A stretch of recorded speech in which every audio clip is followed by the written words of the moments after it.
So I'm still here. You don't get rid of me that easily.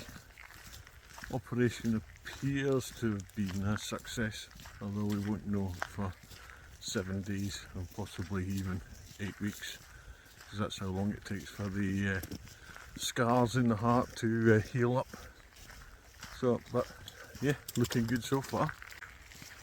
So on operation day we were up at 6 AM, leaving at 6:30 to get to Aberdeen Royal Infirmary by 8 o'clock in the morning. Now, after 3 days of not taking any tablets, I was in a pretty shit state by then, and actually walking, oh hang on, what's that? Oh, that's steps. I thought it was a heart alarm, it's my steps. After walking to the ward from the car park, I actually felt faint twice.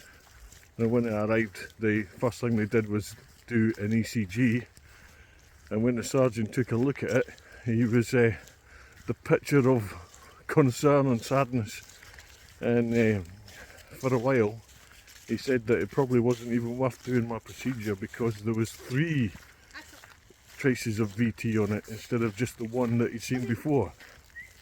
But he decided, and we had a chat about it, to treat the worst one and see how it goes.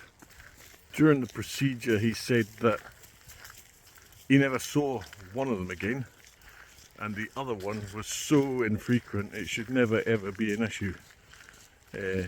And if it was, the drugs would probably treat it quite happily. It would have to get a lot worse before they'd be able to map it to ablate it like they have with the main one. So it appears like I'm fixed. Hoping anyway. And here's me 3 days later doing a 2-kilometre walk. Slowly, but I'm doing it. Now when I got there I had a couple of pretty nurses shave my bollocks for me, which was really nice.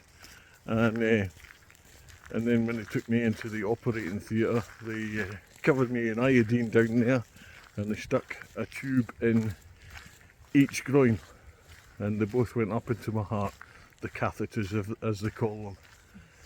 It was not very pleasant having those, but oh hang on, I think my dog's misbehaving. No, he's just gone up to his...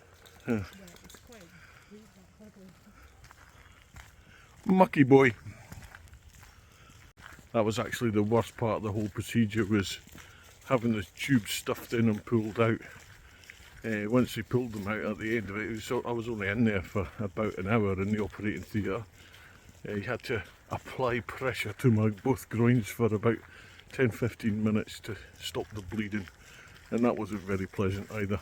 But aside from that, the bit in the heart wasn't too bad at all. I could feel it a little bit, but not too much, and it certainly wasn't concerning or painful.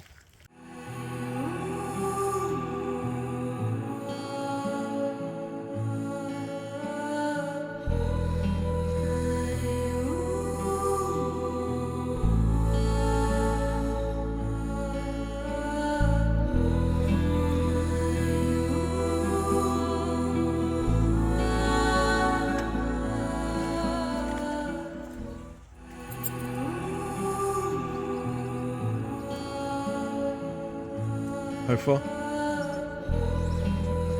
2.8k then. Not bad. Mind your heads.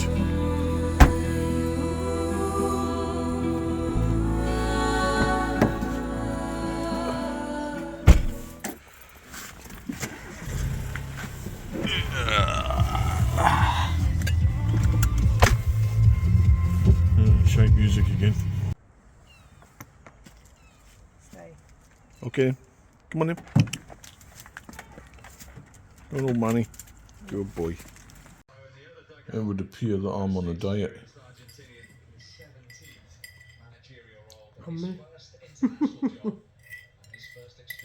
So, for 15 minutes after the operation, they pumped me full of level 5 adrenaline, and they just monitored me to see if I had any recurrence of the ventricular tachycardia, and I didn't. It was gone. So the adrenaline is meant to stimulate your heart, so it's having the most severe adverse conditions that it's safe to do, and yeah, it behaved itself. Now the doc says that it's 70% that I'll get no recurrence of that main one, but there's a 30% chance it may come back in the future or at any time. But also the other two that we did see, although one didn't appear in the operation, that may take its chance to grab glory and may appear and may become a problem in future, in which case I would just take the drugs again and start the whole process again. They may operate again after that if it does reappear, but at the moment I'm feeling pretty good. The strangest thing since I had the op is, you know when you have a power cut, and although you've got nothing switched on like TVs or radios or anything, just electrical equipment makes a lot of noise, and when it's not there you suddenly notice how quiet it is. Or for example, during the lockdown when there was no traffic, you just suddenly realised how quiet things are. Well, my first night back was like that. I couldn't get to sleep because it was so quiet.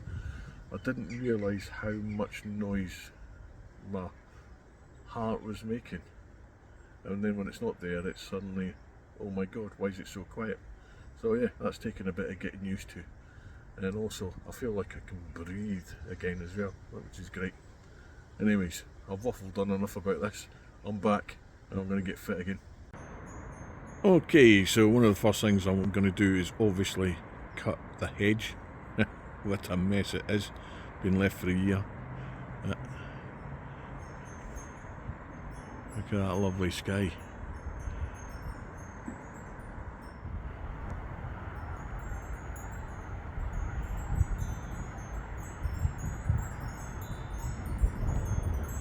But I'm going up there. I've been sitting for a year looking at those windmills, wondering if I've ever get up there on my bike again. That's one of my priorities.